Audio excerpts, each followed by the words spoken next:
स्वागत करते slice of life या चॅनलमध्ये. बऱ्याच त्यांची कमेंट होती की ते चॉकलेट केक दाखवा, मावा केक दाखवा. तर मावा केकसुद्धा मी रेसिपी तुम्हाला दाखवलेली आहे. खूप छान प्रतिसाद तुम्ही दिलाय. त्यानंतर चॉकलेट केकची रेसिपीही तुम्हाला दाखवली आणि आता एक कमेंट आली होती की रवा केक दाखवा.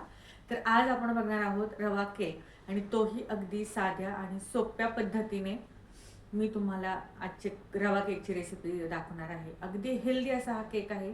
मुलांच्या टिफिनसाठी तुम्ही हा केक सुद्धा देऊ शकता. तर चला आज आपण रवा केक कसा बनवायचा आहे ते बघूया. इथं आपण आता रवा केकचं प्रमाण बघूया. इथं 1 कप रवा घेतलेला आहे. माझा हा कप 250 ml चा आहे. तर 1 कप रवा इथं मी घेतलेला आहे. वाटीने तुम्ही जर प्रमाण घ्यायचं असेल तर 1 वाटी रवा घ्यायचा आहे आणि त्याच वाटीने हे सगळं प्रमाण घ्यायचं आहे. तर चला बघूया. 1 कप रवा, अर्धा कप दही, अर्धा कप बटर किंवा तूप घेऊ शकता तुम्ही किंवा तेलही घेऊ शकता. पण चव जर केकची जर तुम्हाला जर इन्हान्स म्हणजे चांगली करायची म्हणजे वाढवायची असेल तर तुम्ही इथं मी सांगेल तूप किंवा बटर घ्या. अर्धा कप इथं गव्हाचं पीठ घ्यायचं आहे. 1 कप साखर घ्यायची आहे. इथं 2 चमचे मिल्क पावडर घ्यायचे आहे आणि केकला छान रंग यावा यासाठी मी इथं येल्लो कलर घेतलेला आहे. जेल कलर आहे हा. ऑप्शनल आहे, तुमच्याकडे असेल तर घाला, नसेल तरी काही हरकत नाही. बेकिंग पावडर आणि बेकिंग सोडा आणि आवडीनुसार इथं मी ड्रायफ्रूट्स घेतलेले आहेत. हे लागणार आहे आपल्याला एवढं साहित्य. बेकिंग पावडर, बेकिंग सोडा किती लागणार आहे हे पुढे तुम्हाला मी सांगेलच. तर चला आपण आता रेसिपी बघूया. तर सर्वात अगोदर इथं 1 कप रवा आहे. हा रवा आपण मिक्सरमध्ये घालून घेऊया. रवा शक्यतो बारीक घ्या. जाड जरी रवा असेल तरी अगोदर तो मिक्सरला फिरवून घ्या. इथं मी बारीक रवा 1 कप घेतलेला आहे आणि त्याचबरोबर आपण इथं ही 1 कप साखर आहे, ती साखर टाकून घेऊया. आणि इथं मी ना अर्धा कप गव्हाचं पीठ घेतलेलं आहे. हे जे पीठ आहे मी चाळून घेतलेलं आहे, ते सुद्धा आपण मिक्सरच्या भांड्यामध्ये टाकून घेऊया. त्याचसोबत 2 चमचे मिल्क पावडर आहे. मिल्क पावडर तुमच्याकडे नसेल तर कंडेन्स मिल्क असेल ते सुद्धा 2 चमचे तुम्ही वापरू शकता. ते जर नसेल तर मिल्क पावडर बेटर राहील. ती 2 चमचे आपल्याला घालून घ्यायचे आहे. आता हे ना मिक्सरला छान असं बारीक आपण याची फाईन पावडर तयार करून घ्यायची आहे. मिक्सरला बघा हे छान अशी याची फाईन पावडर करून घेतलेली आहे. अशा पद्धतीने असं प्रीमिक्स जरी तुम्ही करून ठेवलं तरीही तुमचं ते महिनाभर आरामशीर छान असं टिकेल. नंतर फक्त याच्यामध्ये लिक्विड इन्ग्रेडियंट्स घालायचे आणि तुम्ही रवा केक बनवू शकता. तर ही याच्यामध्ये आपण आता अर्धा कप दही घालून घेऊया. दही जास्त आंबट नसावं, फ्रेश असावं. आणि अर्धा कप इथं मी बटर घालून घेणार आहे. तर हे घालून घेतल्यानंतर आपल्याला ना लेमन येल्लो जेल कलर आहे हा घातलेला आहे. तुमच्याकडे लिक्विड असेल तोही घालू शकता. 2 ड्रॉप मी टाकून घेते. तुमच्याकडे नसेल तरी काहीही हरकत नाही, मी फक्त कलरसाठी घालत आहे हा. आता मी इथं 1 कप दूध घेतलेलं आहे. तर यातलं ना अर्धा कप दूध आपण याच्यात घालून घेऊ. अर्धा कप या असं बाजूला ठेवून देऊया. नंतर आपल्याला परत ते लागेल असं आपण ॲड करूया. आता पुन्हा एकदा आपल्याला काय करायचं आहे, हे ना मिक्सरला फिरवून घ्यायचं आहे. तर हे मिक्सरला मी ना फिरवून घेतलेलं आहे. तुम्हाला आता दाखवते. हे बघा आपलं बॅटर हे अशा पद्धतीने झालेलं आहे बघा. तर आपण ना हे 15 मिनटं हे जे रव्याचं बॅटर झालेलं आहे ना हे असंच रेस्ट होण्यासाठी ठेवून द्यायचं आहे. कारण की रवा हा असा आहे ना तो ना आता हे सगळं आपण जे लिक्विड इन्ग्रेडियंट्स घातले आहे ना ते सगळं रवा हे शोषून घेतो आणि नंतर मग हे बॅटर ना आपलं घट्ट होतं आणि त्यासाठीच आपण 15 मिनटं हे रेस्ट करण्यासाठी ठेवायचं आहे. आणि नंतर मग पुढची काय प्रोसेस आहे ते बघूया.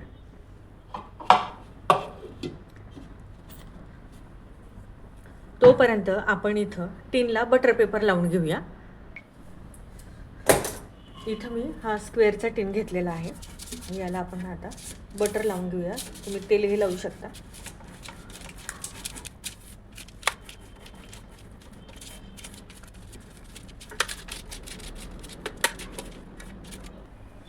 तर इथं मी तुम्हाला सांगेल, तुम्ही जर केक बनवत असाल किंवा होममेकर असाल तर ना चांगल्या क्वालिटीची बेकिंग पावडर, बेकिंग सोडा हे वापरा.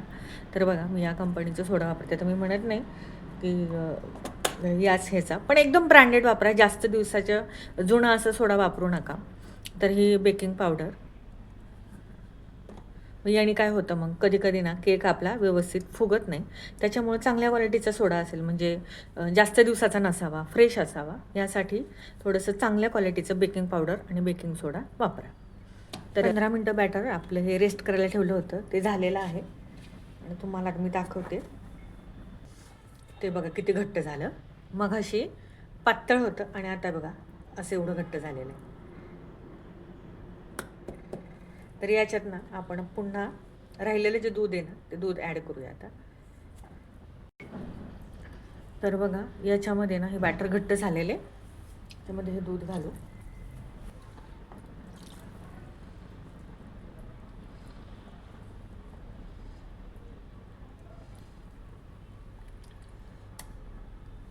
तर एवढं दूध शिल्लक ठेवून नंतर ॲड करूया आपण हे. याच्यात ना आता बेकिंग पावडर आणि बेकिंग सोडा ॲड करूया. 1 TSP इथं बेकिंग पावडर मी घालते.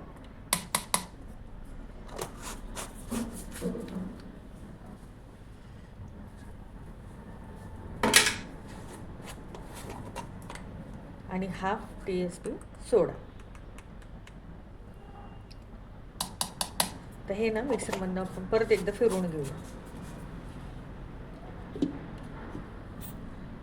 मिक्सरमध्ये आपण आता फिरवून घेऊया. तर मिक्सरमधून बघा मी हे बॅटर परत एकदा फिरवून घेतलेलं आहे आणि आता बॅटरची कन्सिस्टन्सी बघा आपली अशी झालेली आहे दूध टाकल्यामुळं. हे बघा, तर अशीच कन्सिस्टन्सी आपल्याला ठेवायची आहे, फ्लोई. तर राहिलेलं थोडंसं दूध आहे ना आपण याच्यात घालून घेऊयात. हे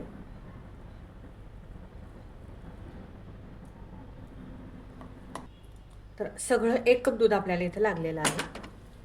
आता हे व्यवस्थित मिक्स करू आणि नंतर टेनमध्ये लगेच घालून घेऊ.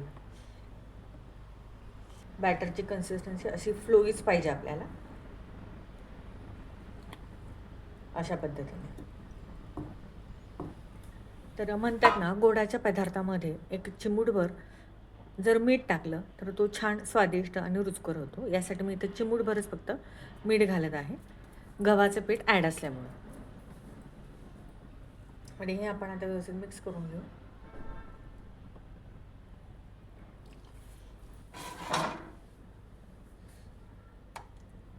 बॅटर आपण ना आता सगळं टेनमध्ये घालून घेऊया.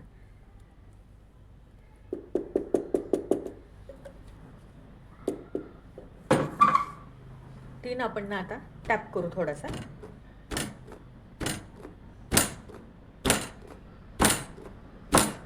आता हा आपण बेक करायला ठेवून देऊ.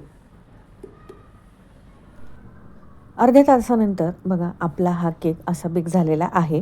आणि आता 15 मिनटं अजून आपण हे ठेवूया आणि नंतर बेक झाल्यानंतर पुन्हा मी दाखवेलच. तर 180 डिग्रीवर 45 मिनटं हा केक मी बेक करून घेतलेला आहे. मला 45 मिनटं लागले हा केक बेक व्हायला. आणि बघा अजिबात हा चिकट झालेला नाही आहे. आता केक बेक झाला का नाही हे कसं ओळखायचं, तर टूथपिक मधोमध घालायची. टूथपिक क्लीन निघली ते समजायचं आपला हा केक व्यवस्थित बेक झालेला आहे. छान असा हा आपला केक बेक झालेला आहे, सॉफ्ट झालेला आहे. थोडासा थंड झाला ना नंतर आपण तो डिमोल्ड करून घेऊया. तुम्हाला आवडत असेल तर तुम्ही याच्यावरती ना टुटी फ्रुटीसुद्धा घालू शकता.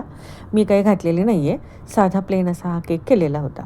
आता केक पूर्ण थंड झालेला आहे. चाकूने आपण ना याच्या कडा आधी व्यवस्थित ना सेल करून घेऊया, नंतर मग तो डिमोल्ड करून घेऊया.